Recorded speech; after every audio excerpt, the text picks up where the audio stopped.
This is Keeping Up the Conversation, an unscripted podcast.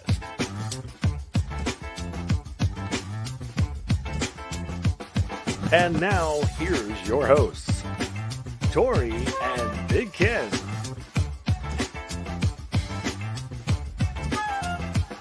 Follow Keeping Up the Conversation on Facebook at KUTC Live.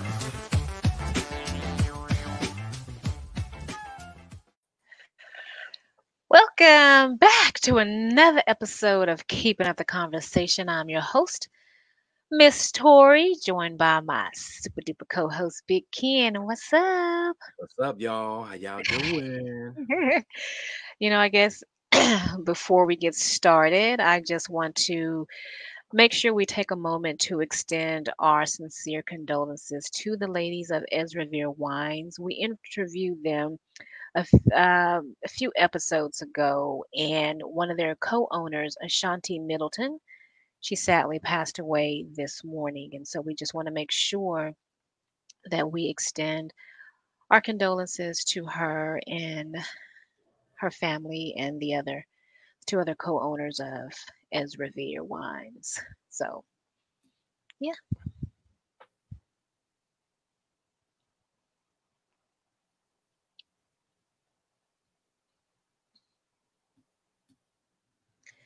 All right. So we are back. What's up? What's been going on, since we last talked 10 minutes ago?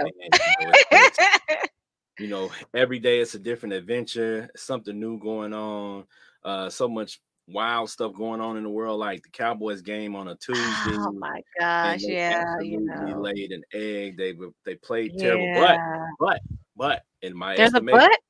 Yeah, in my estimation, I'm a Cowboys fan, always will be, but they don't have it this season. So I've been saying it for the past few weeks. Go ahead and ride that tank. Go ahead and ride the tank.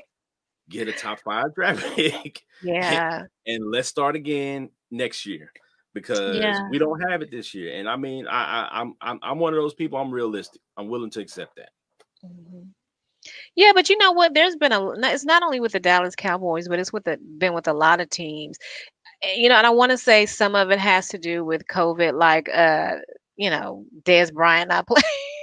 That was wild too. So it's just, I don't know if COVID has caused, just speaking in terms of the NFL, I don't know if COVID caused a lot of teams to just, because it doesn't feel right, you don't give it your all. But then again, you look at the teams who have just made a difference they're different from last year than they are this year. You look at the Jets, you look at the Bengals, you look at the Browns, and I think that some of it maybe has I'm going to say, because I'm a Cowboys fan, that I think it all has to do with COVID. But my thing is but I also worry about their draft picks. If they do get a top draft pick, if they get another quarterback, how is that going to affect the team? I don't know. At this point, they need to draft line. They need to draft line, because the line has been the major issue this year. The offensive line, the defense just doesn't look like they're giving the effort. And, I talked to a lot of people today about the coaching. The coaching for sure, yeah. So we just need to scrap it. Try to go at it again next year. Maybe we can get actual training camp. We can get a preseason so we can prep and we can learn this new defense we got with all these new personnel. Now, I know other teams have some of the same issues, but I can't speak for those teams. But I know that's part of the issue with the Cowboys. Yeah, they just have issues. I can't. They are my favorite team, and I've been watching them since I was a little girl. But it's like now when I watch them, it's just the love is still there, but our relationship is just kind of fractured right now. So yeah, see, for me, I don't care. Like if Dallas is winning, if Dallas is losing, guess what? I'm from Dallas, so that's not going to change for me. I don't get emotionally involved in it. After the game's over, it's over. Like people be hurt and I'm not like that. Yeah, it doesn't like stress me out. I think that this is this is what what I really hate about football when a team is losing is when like like Troy Aikman and Joe Buck and they're like today's game is sponsored by da da da da, and when they start saying who is sponsored by and Dallas is down, I'm like, man, this sucks. It's like at that point when they start announcing who that game is sponsored by, it's over. It's done. That means they've already conceded and they know that Dallas is lost. No, they So just gotta pay bills. You know what I'm saying? yeah, I And guess yeah. if Dallas is winning or losing, you're still gonna have the loyal fans all over the I world. know, but when they say it, it feels different. When they say it and Dallas is winning, I feel really good. But when they say it and Dallas is losing, I just feel bad. It's Personal but thing. yeah, it's a personal, and I'm not a fair weather friend. I just me and Dallas working on some things right Yeah. now. So Okay. anyway, so let's move on to a hot topic because it's hot. All right, so there's a show that I discovered, like you and I were talking earlier today. We stay up, well, I stay up late because I just can't sleep. But I stumbled upon a show called Beyond the Pole, and it's about some famous Atlanta strippers, and but they're trying to go beyond the pole, Mhm. and but they're not being taken. You're not being. Some of them are not being taken seriously, and but they want a life beyond the pole. I know that one of the young ladies mentioned that she's out trying to start a business, but people always recognize her as being this stripper in Atlanta, and they can't take her. They don't really take uh her serious. Yeah. And one of the girls, she quote unquote got out of the game, and now she provides help and guidance to these other strippers that are trying to do something different instead of stripping. One girl has she's I think she's in her mid 20s, and she's been dancing for since she said in high school, and she said she did it because she had to take care of her family. She had a kid, had to take care of her family. So it wasn't because she just, she wanted to do it, but it was fast. It was fast and it was quick money. And Mhm. then next thing you know, she's in it. She can't get out of it because it's just her way of making a living.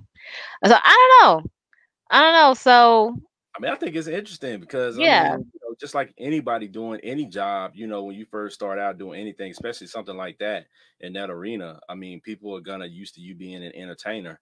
That's Hmm. kind of like somebody if they were per se maybe a rapper and they've been a rapper all this time, and lo and behold, the rap career doesn't work out, or they try to transition to something else and it usually doesn't work out, Right, but right. people don't accept them because they made that transition. But you got people who made the transition, Hmm. i.e. Jay-Z, made the Right. transition into a businessman, and it worked out for him. But many have tried, but Mhm. few succeed at it. And I think it's just about giving them an opportunity to change, to evolve, and Yeah. that's everybody.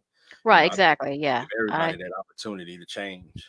Yeah, I agree. And it's sort of like when we talked to the lady, Danae Dominique about wigs. There's so many reasons why people do what they do, why people wear wigs. It's not all about style. Sometimes it's about health. Sometimes it's just their therapy. So, but anyway, I don't know what's wrong with being a stripper. Nothing now. I Because mean, some people can't do it. yeah, I mean, I'm not okay. Let's talk about this. Okay, some people can't do it because they just don't look good. You know what I'm saying? And you know, I mean, quiet is kept.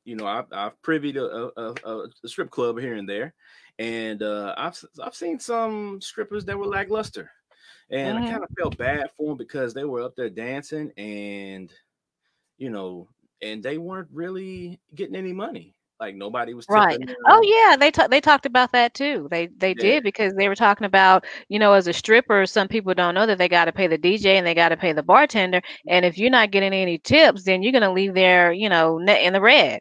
So yeah, I think I personally don't think there's anything wrong with it. I think the people that look at it are probably ones who can't be strippers, who don't understand the reason behind it. All they think is that the girl's on this pole and she could be doing something better with her life. Well, I'm sure if she could, she would. Yeah. But Well, you know, that's, yeah. at the end of the day, you got to give these people an opportunity to transition to bigger Yeah. and better things in life. You know, usually, stripping is not a career goal. Right. It's a stopping, it's a So, yeah, stepping stone. It's something you to do the while next you're thing. young, until you can stack enough money to maybe start a business venture or do something else, more productive. Right. Exactly. So, all right. Business spotlight. Let's do that. Mm. So every week we profile a small successful business spotlight. And this week, I just wanted to talk real quick about Blackline Magazine, where I am the founder and editor in chief. And it's not really all about the magazine. It's how it started. And a lot of people are always asking me about, how you get the magazine started. And in this quick hot topic, I can't really say because it was a lot into it, but I will tell you this: there were a lot of stumbling blocks.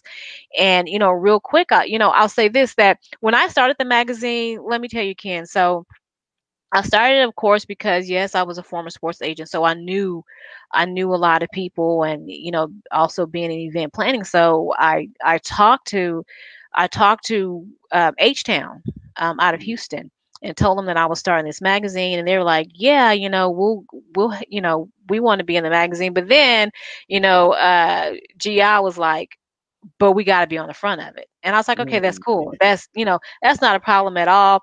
And so when you're doing stuff, sometimes if it looks good, people always want to jump on. So I had the magazine planned, and it was, the launch. It was going to be New Year's Eve, 2000. 2015. And so someone who was a DJ at a club, a really nice club, called and said, "Hey, why don't you have your launch here?" I had booked the presidential suite at the Omni downtown. Also, it was like all together. So what I did was I changed my plan. And that's one thing you should never do when you have a business. Don't change your plan for anyone else.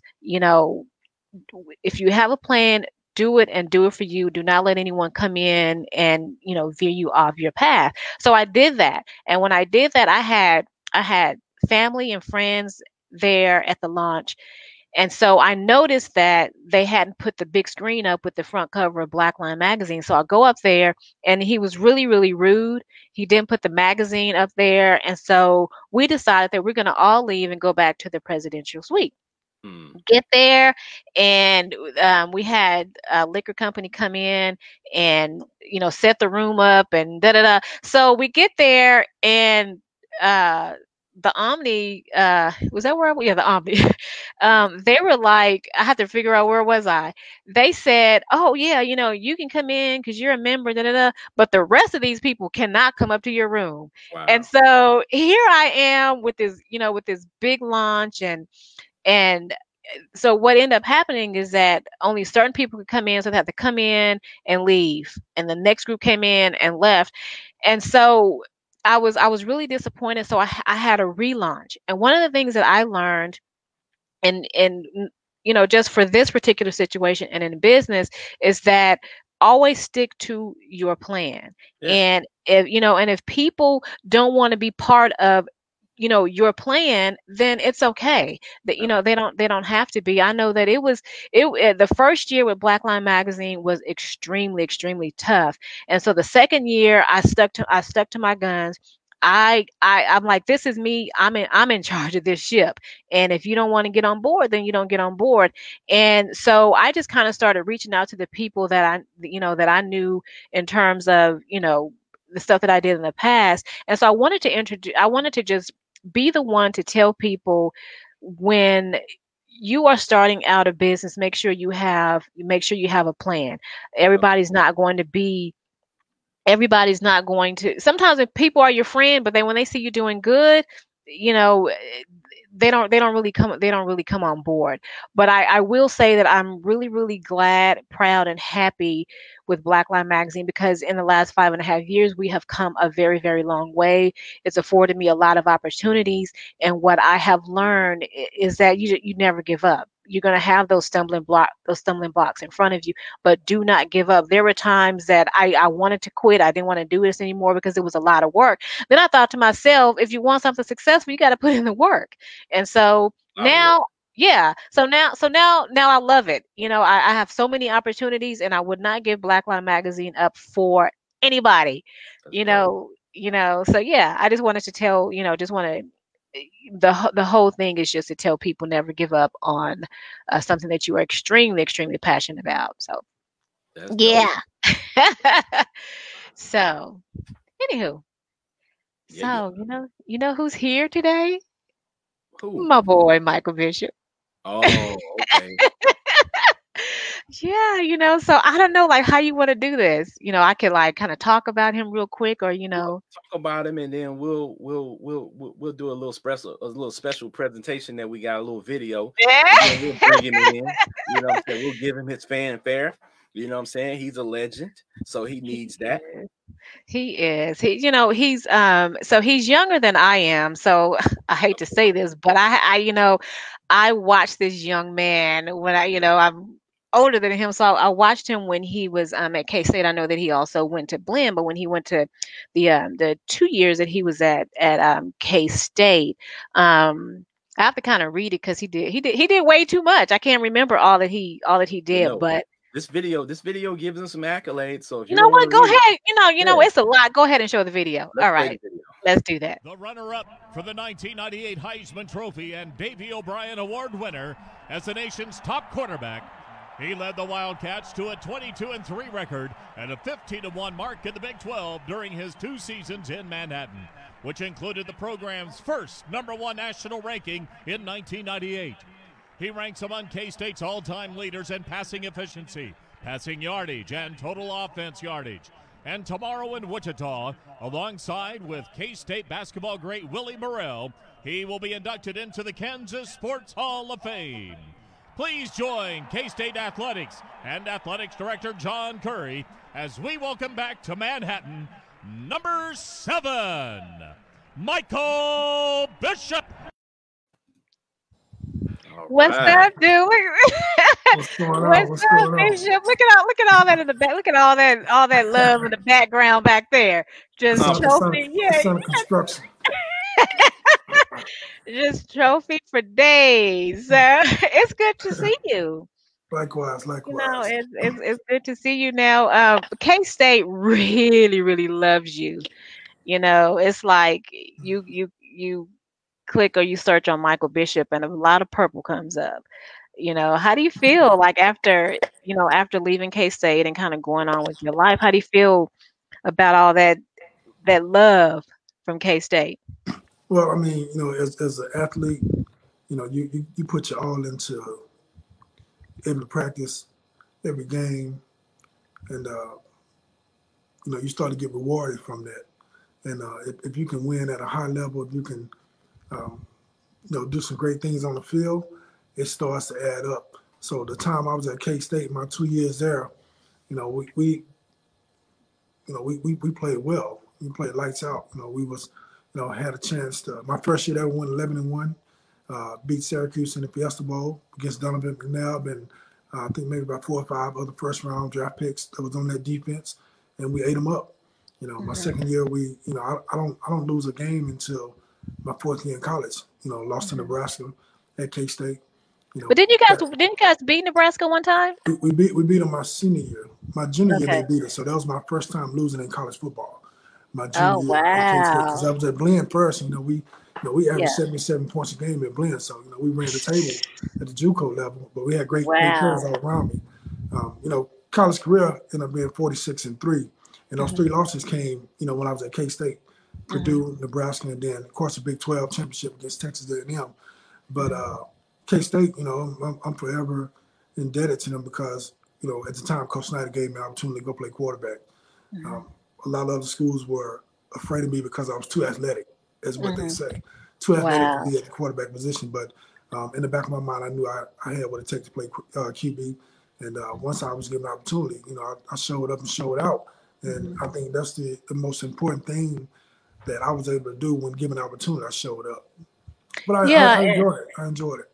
And and you made a great choice because you were the runner-up for the Heisman Trophy behind Ricky Williams. And I remember watching that, and I was like, man, these guys look all serious. This is like an important time. So what was it like, sitting there kind of waiting for the Heisman announcement? Well, I'm rewinding a little bit. So when I got to New York, you know, I was able to see the streets of New York. You see all these movies, and you don't really know the feeling of being in New York until you get to New York. So I got to see the subway. Never seen the subway. Got to see that. Got to see the rats running around. Everything that they talk about in New York, I've seen it. The time I was there, I seen Jay-Z, I seen Puffy, I seen those guys in New York. So Wow. for me, that was different. I'm a country boy, so that was different for me. But I lived in a moment. But when you fast forward to the Heisman, so many great past winners were there. I met Tony Dorsett, Earl Campbell, Gino Torretta. There's numerous guys that have won the Heisman before that. So, you get to experience all that. But once you get to the Heisman room, it's almost like when you walk in, you feel a spirit. There's a different feeling, there's a different spirit inside that room because history has been in there. Right. Yeah. For me to be able to walk in that room and take in that moment, and I said to myself, like, man, how many people said I couldn't play quarterback? How many people said I wasn't going to be a great football player? But here I am standing in this room. So for me, that was like, that was my moment right there. I'm like, all you guys and all you girls that said Mike couldn't do it. Wow. Yeah. I'm standing in here. Yeah. And then when it comes to the Heisman, I got screwed. I should have won that thing. You should be able to see it in the background. But I was grateful because I was sitting there and you don't know who's going to win it. You sit there and you talk to the other. You talk to the other people that's in there. Ricky Williams, Tim Couch, Kay McNown from UCLA, and then Kentucky, and of course Ricky from UT, and then me from K-State. So I'm sitting there and I'm like, I hope they call my name. But when they made the announcement and they said Ricky Williams, I was happy. Because I said, were you really happy? Come on now. I was happy because I said to myself, I'd rather this running back get it because I know these two quarterbacks can't hold my job. And I knew that. So when they gave it to him, I was like, oh, okay. I clapped. But I was proud. It was a proud moment for me. And it was a great moment for him as well. But like I said before, me and him have had conversations after this, 17 years down the line. And I told him straight up to his face, this should have been my trophy, But we laughed about it. But I be dead serious because I know I did some things that could never be done in 2 years. And, the only thing that a lot of people love to say is that, oh, Mike, you were before your time. If you was coming out right now, this, that, and the third. But, what I did at that time is what I did. And I did it, week in and week out. So my standards has been set, for me and everybody else that come through K-State. Some people try to say, I want to be the next bishop. But there's only one bishop. They have to learn to live their dream. I lived my dream. And that was my vision. So I think each and every one of us have a separate dream, a separate vision. We may go through the same thing getting there, but, my dream is my dream. My vision is my vision. So like I said, I enjoyed it. But it's bigger than football. It's bigger than, life is bigger than football. So, football is just something that gave me something to do, gave me something every Saturday to go out and have fun and see people try to, struggle to stop me when I was out there. But at the end of the day, I was just glad I was able to live in that moment, and because a lot of people, they talk about, I want to be a great college football player. I want to go to the league, but 99% of us don't ever make that. So I was able to get that jump and able to experience that. So I'm very grateful for that. I want to go back real quick. You talked about a lot of people saying that you were you technically an athlete, and so in college I know you did a lot of running, but you had a powerful pass in terms of passing the ball. And I text you you like that? I text you I think it was like last Sunday, because they mentioned you on ESPN, and they were they were talking about it. And one thing they said, they talked about your athleticism, and they talked about you having such a powerful arm and the running ability. So you were doing that way before Way the players before. that, the players are doing it now. But I also know that you didn't really like to be a quarterback that ran a lot, did you? No, the crazy thing about it is like when I was in Little League, in high school, middle school, I wasn't a runner. We had two great running backs on every team I played on, so I didn't have to run the ball. I didn't run the ball until, when I ran a little bit at blend down on the goal line. Of course, everybody tried to run the option on goal line, Right. so, Of but course, I was yeah. successful with doing that. But when I got to K-State, they tried to use everything that I had in my soul. And they knew I could run, but I wasn't a runner. So, but what I did was, and it could be on me because when it came for me to run the ball, I ran it with everything I had. I ran it because I knew that if I don't run hard, this guy's gonna knock my helmet off. So I'd rather run hard, take the lick, jump up, and say next play. So that was my mojo back then. And then, it got so good to the program that they said, this is the Mike show. 3rd and 3, let's give it to Mike. But what a lot of people forgot was I go out and throw for 350 yards, right, passing, and have 140 rushing. So I love to throw the ball. It just so happened that at that time, what I was doing and what the way they would, call the plays, it looked like, he's always running. But trust me, I'd rather drop back and throw that thing. so like question, though. Okay, go ahead. With everything, like you look at somebody like Lamar Jackson, you look at somebody like Mike Vick, you know what I'm saying? And for the kids nowadays, they look at those guys, but they don't understand that it was guys that came before them playing that same exact way, and that was you. And for us, I graduated high school in '98. For us, what I'm saying, watching you play, that was big for us to see a black quarterback out there, athlete doing his thing. But like you said, not only just running, but being able to put up a bunch of passing yards as well. When you look at these quarterbacks today, like Lamar Jackson, what do you think about those guys and the way that they utilize them? Does that kind of remind you of yourself? Well, you know what? I tell you, my experience. I was in Atlanta. I was at Lenox Mall. First time ever meeting Michael Vick, and we was walking through the mall, and he knew who I was. I knew who he was. So my thing was like, "What's up, Vick? How you doing, man? Keep doing your thing." And this one, he was balling at the time. I said, "Keep doing your thing, man. Keep doing." And he told me, he said, "Man, I try to play just like you played." And when he told me that, it's solidified. Everything I did. It comes full circle. So for me to have him at that time when he was on top of the world, to let me know that he had watched me play, that meant a lot to me because I, at that time, felt like I was able to pass the torch when it came to doing the things that we do on the football field. And to be recognized from that was great for me because, even though, all the fans around the world, they keep up with you and they can tell you stats from every game, but to have somebody that played the same position that looked like me and come and tell me that was big. Right. That's dope. Yeah, and one of the things that of course you're a great athlete and you were recognized for that. You were drafted, what was the 7th round NFL? Yes. And you were selected by the New England Patriots. And then you also played in the CFL. Which NFL or CFL, which one gave you more joy? Well, I'm gonna say it like this. Once you get to the NFL, everybody that plays at that next level, if you don't know when you get there, you understand it. It's more of a business, as they say. The best players don't always play. The starters, there's somebody behind them that can play at a high level. But right. You never know because, they spend all this money on this certain player and this certain player is not producing. Then you got to sit back and you gotta wait and you wait, and the time may never come. When I was in New England, the hardest thing I had to do was learn to watch a team that was struggling and knowing that or hoping that you get an opportunity to get in.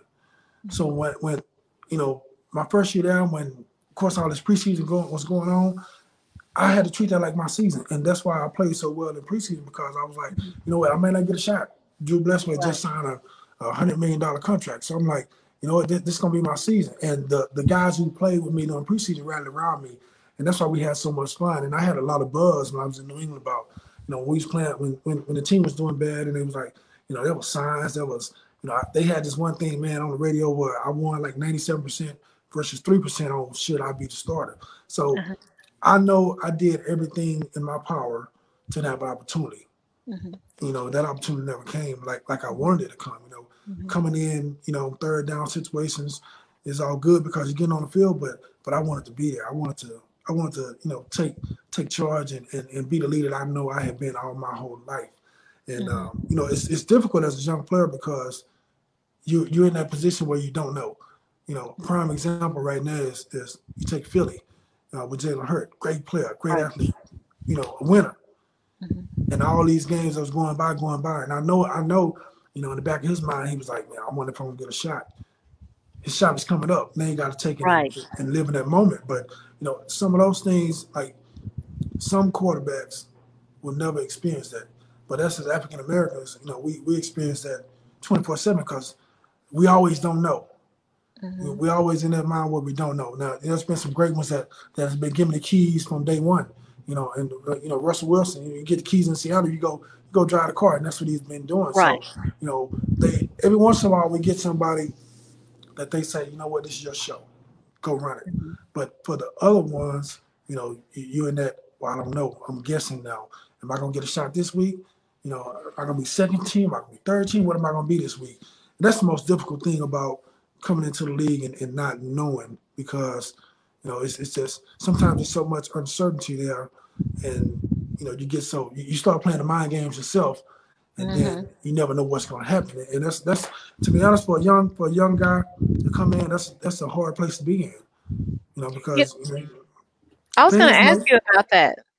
I was going to ask you about the uncertainty, and then having to get up every day, you're on the team every day and kind of knowing, like you said, in the back of your head, am I going to get the opportunity or not? And so you have to give it all you got every day, just like all the other players, as if you are going to start. So how do you maintain that strong mentality that you really don't know? You're kind of hanging in the balance because you really don't know. Like, how do you stay? How did you stay positive during all of that? Man, back then, every day for me it was just wake up, thank the Lord that you're still there, thank the Lord that you got opportunity, thank the Lord that you're in this situation, and then after that, then you just gotta remember who you are, stay true to yourself, don't get caught up in the hoopla. But for me, it's me. Back then, I had some great teammates who always told me every single day, because I used to kill the scout team. They used to tell me, man, slow down, man. You make us look bad. So that actually kept me going because I knew, Wednesday, Thursday, and Friday, I was gonna put on the show, and my crew, my scout team crew, was gonna put on the show. So during the week, those were bright days for us. And then that same group on Sundays, some of us didn't travel. I was always traveling, so I got to experience that traveling and being, getting dressed, whole nine. But the guys who got left behind, I was hurting for them because I was like, man, these guys work so hard. These guys are working harder than these starters. These guys are working harder than these backups, and you're not even letting them get dressed. So I started looking at the whole picture, and I started for me, at that point I was at the number 2 quarterback. I didn't feel like a number 2 quarterback because there was situations where, you throw 4 or 5 picks a game, let's make a change. And it never happened. So, but for me, it's just, you always have to remember where you come from and know that somebody else is better, somebody else is not getting the same thing that you getting. And it could be, different team or whatever. But I just had to dig deep and just say, hey, Mike, you know what you can do, you know what you're made of. Just because they're not giving you the opportunity don't mean you're not good. Doesn't mean you're not great. Look at all your history of what you've done when the wall was stacked up against you. I've jumped over a lot of walls, and I stood tall on the other side. So, I couldn't let that faze me. But at some point, I don't care who you are, Michael Jordan, whoever you are, at some point, you look in the mirror and you're like, is it worth staying here? Right. Is it worth me keep fighting and knowing I'm going to get this shot? So, but, fast forward, I did my year in the NFL, Europe, and then went to Canada. Canada's so much different, because Canada, they're like, hey, you can play? You my guy, come on, let's go. Right. You might throw that thing, 70 times a game because the game is different. But in Canada, there's no judging. There's no oh, I'm gonna play this guy because he's the highest paid player on the team. They want to win. They want to win, so they're gonna put you in it. And you throw 3 or 4 picks, guess what? Right. Uh-oh. We can't hear you. Can you hear me? Oh, no, we can't. What happened? You said you throw 3 or 4 picks, and what happened? Yeah, in the CFL, you throw 3 or 4 picks. Guess what? The next guy's getting warmed up because they want to win this game. And it's nothing personal. It's like, hey, I'm gonna go with him. I need to see if he can change it up. Right. Now the next week, next week you might be fighting for your job. Right. That's how it you should did be. good.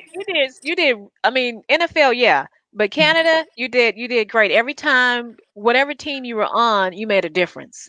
So, and I guess it's kind of like a good segue to kind of like how I know you. And it's it's always funny because now I forget how long we've been knowing each other. Maybe 15, 16 years. At least 15. Yeah, it's been a long time. So for those that don't know, I was and I posted a question in the chat the other day, and I said, I know Bishop because I was his former agent advisor, and I said I'm going to ask Bishop to tell me, what was it like having a woman as a agent? It was different because, and different in a good way because, as men, as male, when you're in the business of football and making decisions, sometimes it's all rah rah rah rah rah. But when it comes to you, and then even with Miss Alice, there was more thinking that was put into it. There was more. Let me call and check on him. Let me make sure he's doing good today. When you're dealing with male athletes and then male agents, all they care about is let me get my 5, let me get my 3, let me get my percentage. Yeah. Hey, I need for you to go here so I can get my percentage off this. Yeah. With you guys back then, it was different. It was more like I care about you not because you're an athlete. I care about you because number one, you're a human being. I care about you because I want the best for you. And like even today, man, some of these agents, they're making killing and not putting on one pair of cleats. Right. So it's different, They're not taking no hits. So they don't understand the pain. They say they do, but they don't understand the pain, the injuries. They don't understand any of that. But they understand good money. Yeah. Yeah. And it's so funny because that's not, of course, I was paid, but it wasn't like a thing. My thing was that always making sure you had everything you needed. Right. And, and a lot of little things, that added up to big things. So right. Exactly. A lot of people don't look at it like that way. Yeah, exactly. And it's a funny story. I remember that I had just came home. I was on the road. I just came home, and Bishop called. So he was in Canada, and he was an hour ahead of me. So it was real late at night, and Big Kid, he called and he said he was hungry, and I was like, and so I'm like, okay. I mean, I don't really know what you want me to do, but let me jump on my computer. And I said, "Where are you? Where are you? Where's the address where you are?" And he was like, "Well, you're supposed to know where I am." I'm like, "Man, come on."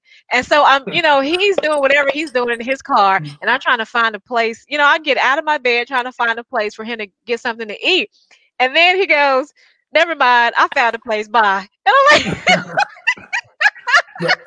but the biggest thing is she answered the phone. Yes, that was I did. Yeah, you know what? I'm glad you found a really good positive point out of that story. I got a question for you, Mike. When you talk about blend, for me, that's different because my family is from Chapel Hill and Prairie View area, so I'm familiar with blend. Okay.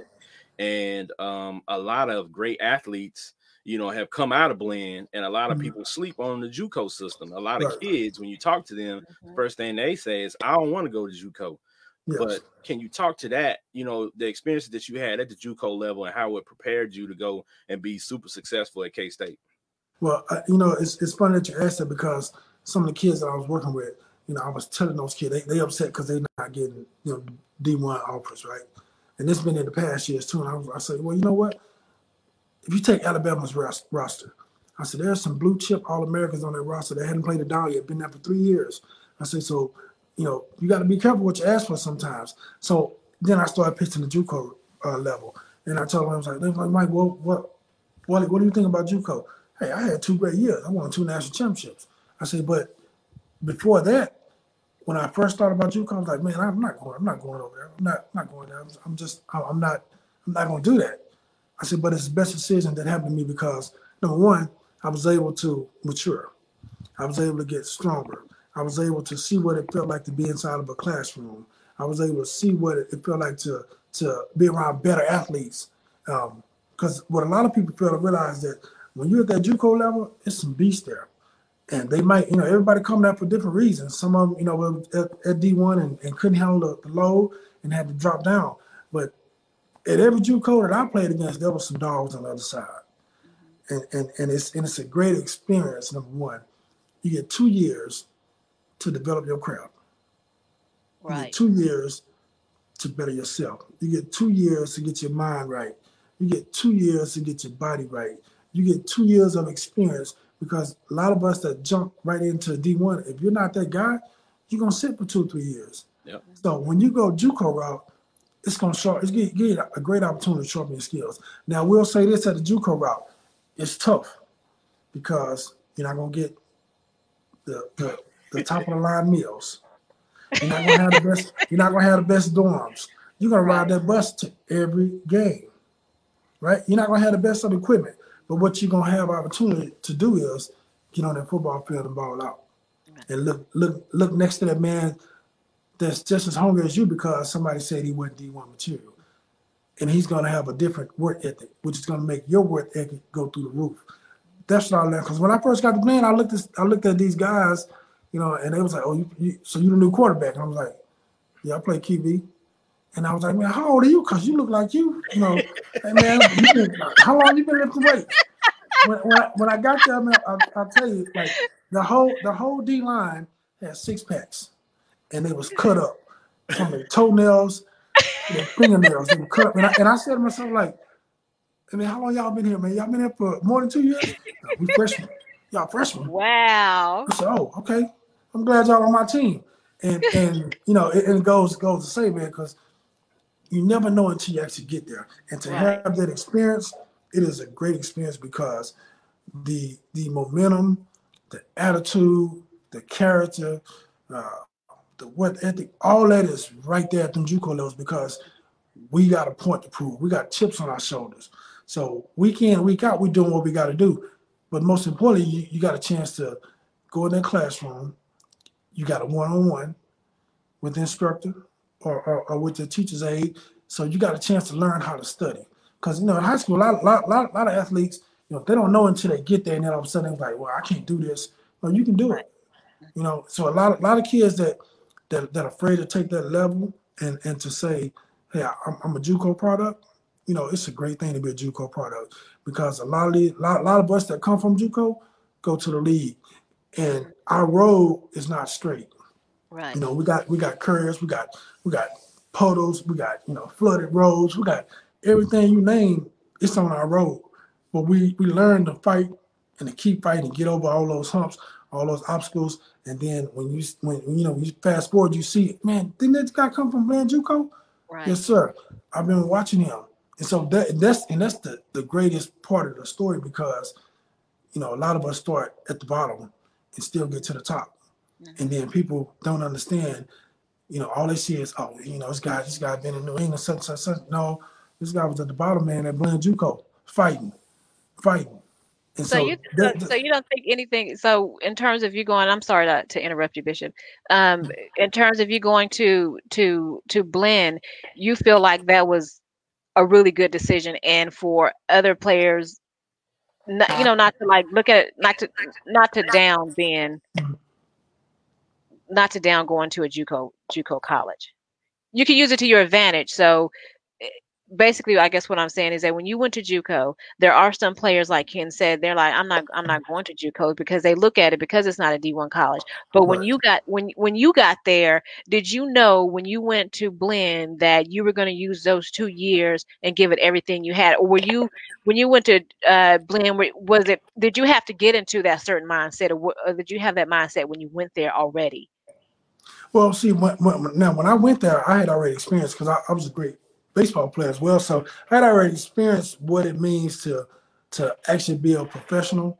And I had that ahead of some of the other guys. There was one other guy that played baseball that got drafted in baseball too, and had a signing bonus. So we were at that time the two richest college kids at Blinn.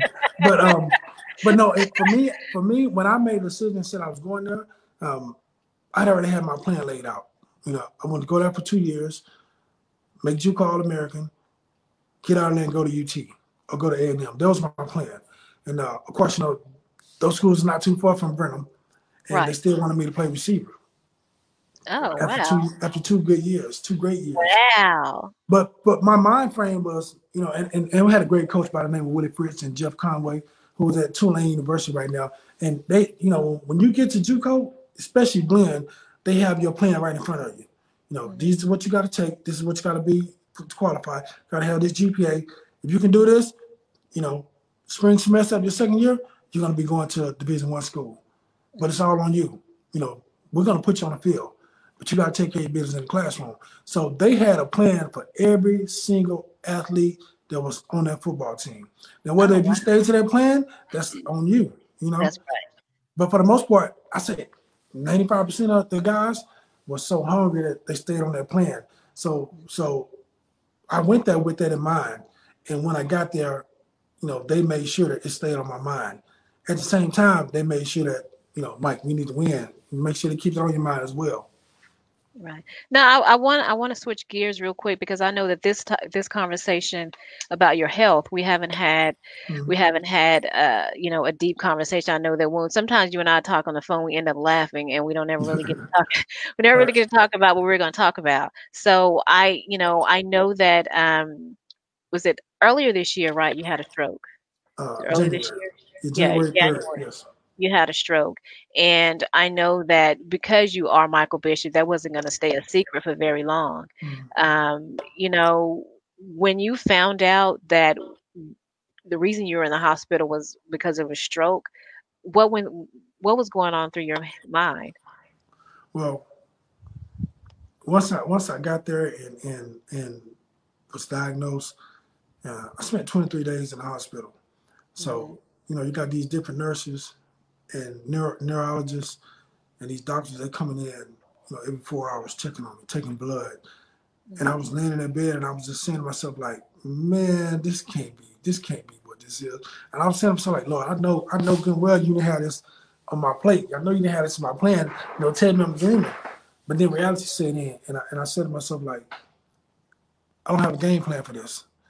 I didn't have no tendencies. I didn't have no scout report. So how do I fight this?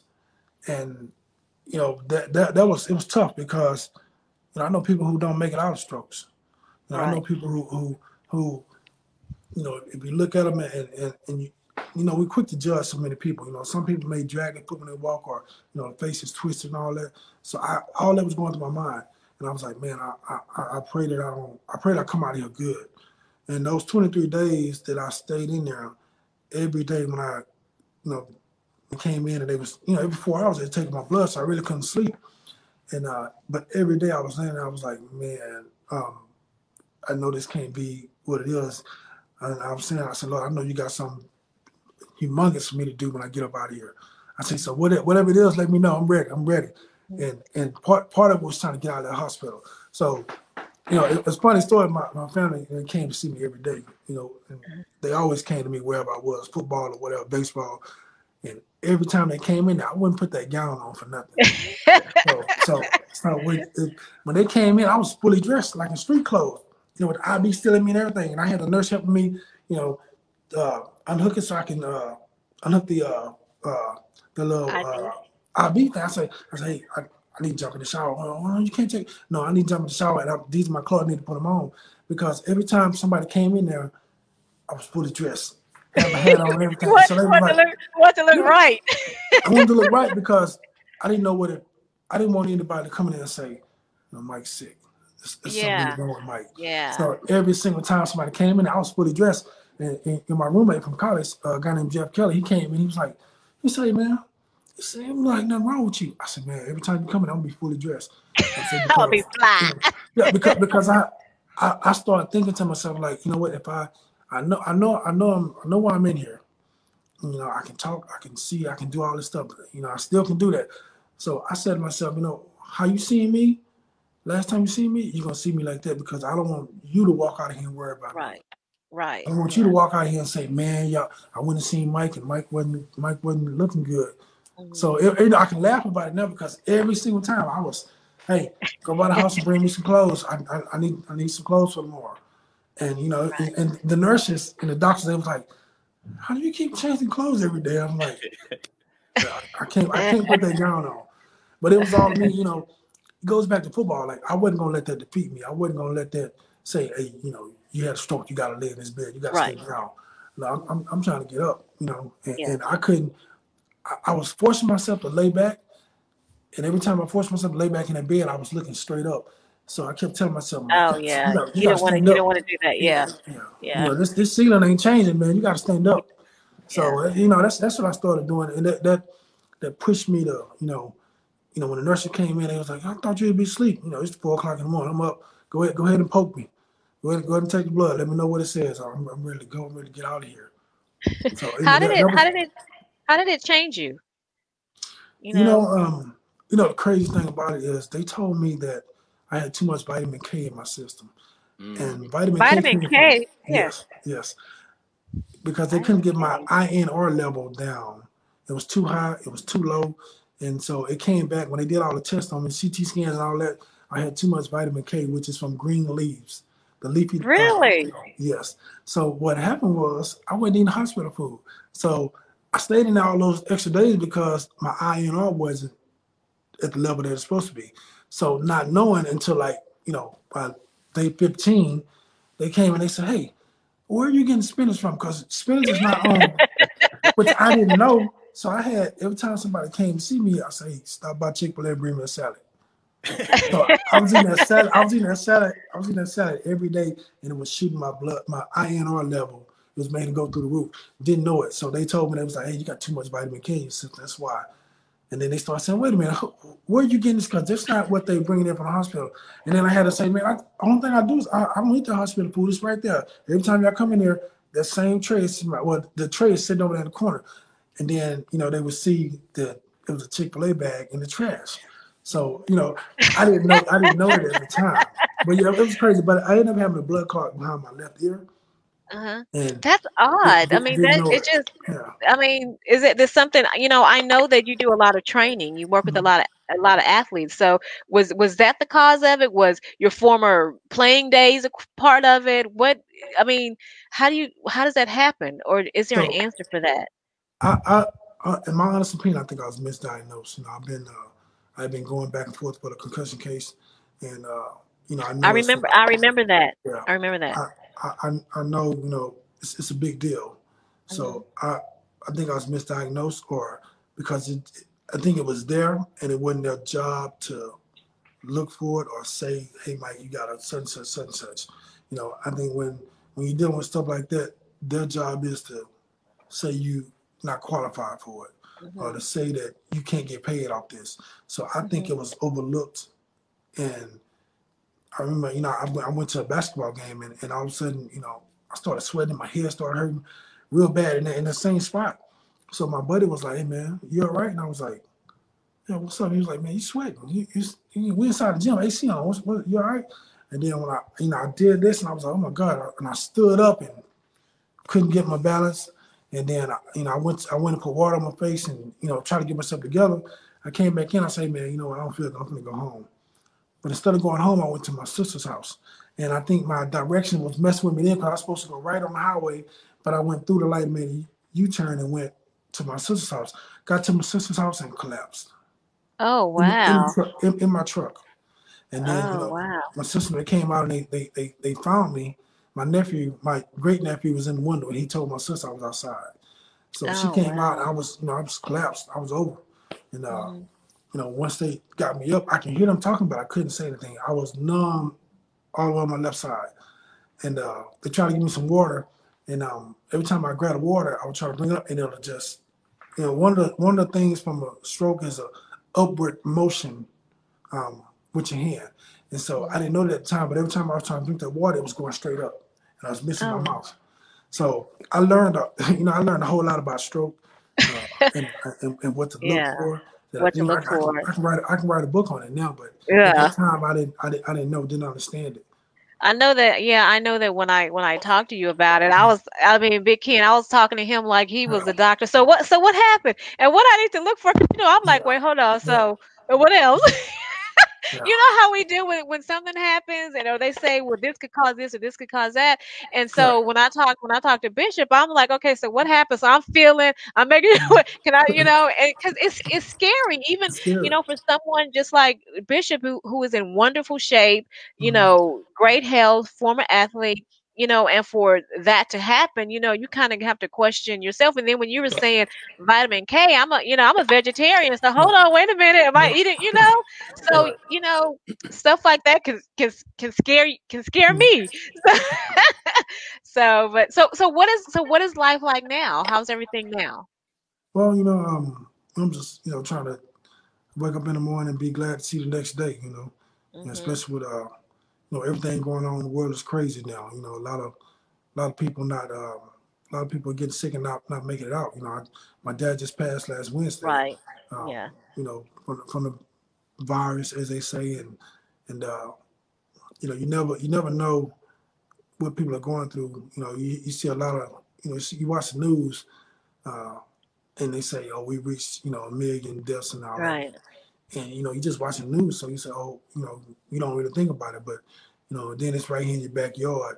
Mhm. Somebody, Yeah, and, I, it's not and on, I'm it's not so on, sorry to I'm so yeah, sorry to hear about your dad. I know I was calling you and I was like, man, this is not like him. He's like, it's like, because we're cool like that. And right, so right, I right. know that when I call, if you miss my call, you're coming back within like 10 minutes. I said Yeah, something's not right. And yeah. then when I found out your dad passed away, so I'm you know I'm Mm, I'm really sorry to hear that. Didn't mean to bug you, but yeah, no, you're good. I'm sorry to hear that. One question that I do want to ask you is because, you have kind of ran the gamut of a lot of things when it comes to uh, uh, being a professional athlete, namely a quarterback in NFL. But there are a lot of young men who, uh, want to make it to the big show like you did, and they don't always have. They're not gonna always have that opportunity, but having great advice is always important to them. So, what advice would you give, the guys coming up behind you that want to be Michael Bishop, because you still hear it all the time? Mm. So, what advice would you give them in terms of them trying to get to where you have already been? Well, I look at it like this, for the general population, they always say he's got talent. He's got talent. What I say is, you got a gift. God put that gift in you, and can't nobody take that gift away from you. You go to a job, they can fire you, but they can't take the gift that you're a great worker for that company. They can't take that away. So when it comes to sports, each one of us have a gift. Whether or not you work on that gift and make that gift the best it can be, that's totally on you. Number two is, you got a vision. That's your vision. Everybody don't see the same vision that you see. So trust your vision, believe in your vision, and when you dream about it, if you can dream about it, then you can put steps up. You can work on it every day. You can reach that goal. Set high goals, because if you set high goals and you know whether you can reach them or not, be real about it. The biggest thing is putting on. A lot of people put on. We wear these different masks. Sometimes you don't want anybody to know you're hurt, and you hold that in. But if you keep holding it in, it affects your level of play. So, find somebody you trust, let it out, and then be ready to fight. Because it's going to be a fight. Because there's always somebody to say, you don't run fast enough. You're not big enough. Your hand's not big enough. You can't jump. You can't run. You can't throw. There's always going to be somebody that's going to tell you that. But believe in yourself. Stay on course. You know, everybody has been raised right. Now, whether you take that road to the left or take that road to the right, that's something you got to make a big decision on. But, if you want to be great, it's not easy. And then when you realize that you are great, there's always somebody going to say you're not great. Right. So it's just a matter of time, man. You just got to, if you can withstand, all the no's, it's just like, with the magazine and all that, I heard you earlier where you was ready for this big thing, and when you get there, you don't see what you thought you was going to see. Right. But you didn't quit on it, you know what I mean? Nowadays, we so easy to quit because outside, the streets sometimes call us, or, different things call us, and we jump to it because we want to feel that love. Mm-hmm. Number one, you got to love yourself. So if you love yourself, you're going to do the right things daily. And it's a grind. Don't ever think it's easy. It's definitely a grind. And there's going to be a lot of times where you're going to be like, I can't do this no more because I'm putting in all this effort. I'm putting in all this work and nobody's seeing me. Mm-hmm. I'm putting in all this work and nobody's seeing me. But at the end of the day, your biggest thing is to make yourself proud. Mm-hmm. Because if you make yourself proud, no matter what the world think about you, and we say this all the time. People talk about Jesus. So hey, at the end of the day, you can talk about me all day. As long as I wake up and do the right things and put forth a great effort to reach my goals, then I won for the day. It might be an ugly win, but I got the W. Yeah. Exactly. Well, it's always nice to see you, and it's really nice to see you doing well. And through the years, I'm so glad that we not only have developed a friendship, but we've maintained that friendship, and we stayed in touch. But thank you so much for being on the show. Yes, ma'am. Very, very, very, very enlightening. Hey, this is special for me. I'm just saying, like, for real. Like, I was a fan when I was in high school, and when Tori told me you were coming on the first show, I was like, I told my boys, I was like, hey, you remember we used to talk about Mike Bishop all the time? Hey, he's on the show. So guys tuned in. They tuned in tonight, and they were making comments and everything. So, hey, like I said, if nobody else says that to you, you meant a lot to us because you showed us a different way to play the game. You know what I'm saying? We appreciate what you did, what you contributed to the game. I appreciate it. Yes, sir. All right, Bishop. Thank you so much, and I'll talk to you soon. Yes, ma'am. See you later. Okay. All right. Bye. All right, bye. Awesome guy. Yeah. And the same disposition. He's always been like that. I've never seen him, in all these years, I've never seen him angry or anything like that. That he is the same person he was. Legend. Very, very, very, very humble legend. I can't say it enough. People have to understand, if you do not know or do not remember Michael Bishop, go to YouTube, look up the footage, look up the videos, because he was the real deal. Yeah, quarterbacks now, he was the predecessor to all that. Right. It's so funny because when I was representing him, and I talked to a lot of teams, one of the things that they would say was, his arm is so strong that it causes him not to be accurate. Well, get you a better receiver so he can catch the ball. You can run faster, and it's like there was one time where just Bishop threw a Hail Mary, and people already knew he had the arm, and he threw it like 70 yards, and I don't believe the guy caught the ball, but that wasn't even the point. The point was, you see that this, he can throw. He does have power behind him, but and so I think that, and sometimes I remember talking to him when he was playing football, and I remember talking to him, and it's like, man, it's like the power behind your arm is like, it's almost like the death of your career, because people, they weren't ready for it. Yeah, and and I mean, we hate to say it, and just like he mentioned during the interview, he was one of those guys who was literally before his time. Yeah, exactly. The game wasn't ready for him yet. The game wasn't ready for what he had to offer, and now, everywhere you look, there's a guy who does the same or similar things to what he brought to the game. So, Yeah. So yeah, he's an awesome guy. I think that even when you meet him in person and he's just as awesome. And I'm definitely looking forward to going down there to Houston and kind of hanging out with him. But so anyway, what's going on? What we got?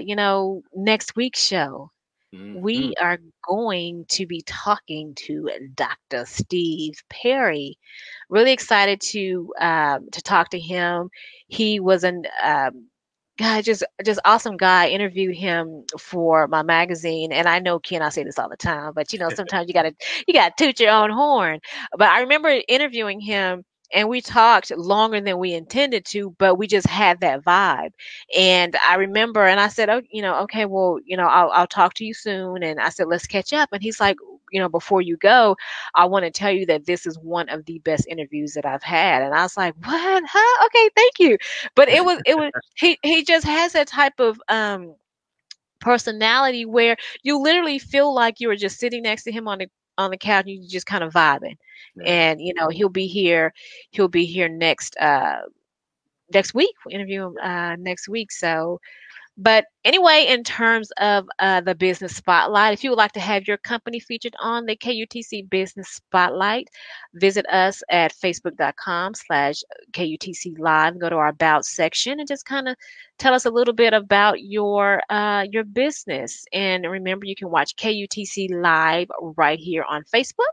Or if you miss an episode, you can go to Blackline Entertainment or BlacklineMagazine.com and look at the episodes that you may have missed. So, all right, every week we what do I do every week? I say a quote, right? That's what I do. Yeah, we close the show with a quote. Yeah, so every week we always like to give a motivational quote, and this week's quote comes from Roy T. Bennett. Be brave to stand for what you believe in, even if you stand alone. Until next time. Make sure you keep up the conversation. Peace out. Peace.